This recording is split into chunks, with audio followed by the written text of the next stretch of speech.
Աստված հավատարիմ է։ Դեյվիդ Վիլգերսոն։ Օր մարտի 9։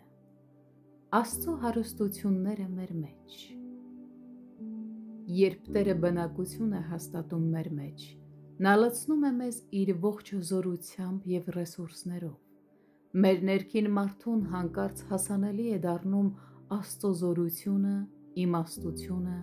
ճշմարտությունը և խաղաղությունը, այն ամենը, ինչ մեզ անհրաժեշտ է հաղթանակով ապրելու համար։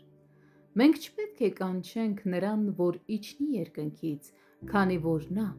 արդեն մեր ներսում է։ Պողոսը մեզ ասում է, թե որքան զորեղ ենք մենք Քրիստոսում։ Սրա համար կրկնում եմ իմ ծունկերը մեր Տեր Հիսուս Քրիստոսի Հոր առաջին, որ իր փառքի հարստության պես տա ձեզ, որ զորությամբ հաստատվեք իր Հոգու ձեռովը ներսի մարդումը, որ Քրիստոսը հավատքով բնակվի ձեր սրտերումը, և դուք սիրով արմատ գցած և հաստատված լինեք, որ ամենը սուրբերի հետ իմանաք,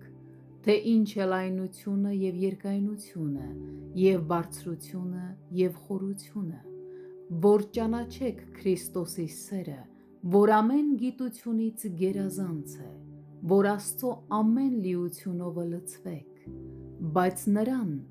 որ կարող է առատությամբ անել ամեն բաներից ավելի, քան որ խնդրում ենք, և իմանում այն զորության չափով, որ մեզանում ներգործում է, Նրան փառք լինի եկեղեցումը, որ Քրիստոս Հիսուսումն է,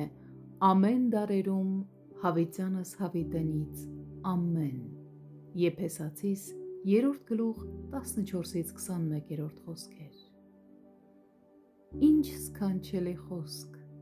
Պողոսը թվարկում է միայն մի քանի անհավանական գանձեր, որոնք Տերը հասանելի է դարձրել մեզ։ Քրիստոս Հիսուսում Աստծո բոլոր հարստությունները իսկապես հասանելի են մեզ։ Որոշ քրիստոնյաներ ստեղծել են եսակենտրոն Աստծո կերպար, որի միակ հաճույքը փառք ստանալն է։ Թող սա երբեք չասվի մեր Տիրոջ մասին։ Դա չէ պատճառը, թե ինչու Նա եկավ մեր մեջ բնակվելու։ Բայց հիմա Հիսուս Քրիստոսի ձեռովը դուք, որ ժամանակով հեռավոր էիք, մոտավոր եղաք Քրիստոսի արյունովը։ Եփեսացիս 2:13 խոսք։ Նա միանգամայն հստակ խոսում է այն մասին, որ Աստված այստեղ ներկա է և հիմա բնակվում է մեր մեջ։ Սա իսկական հարստություն է։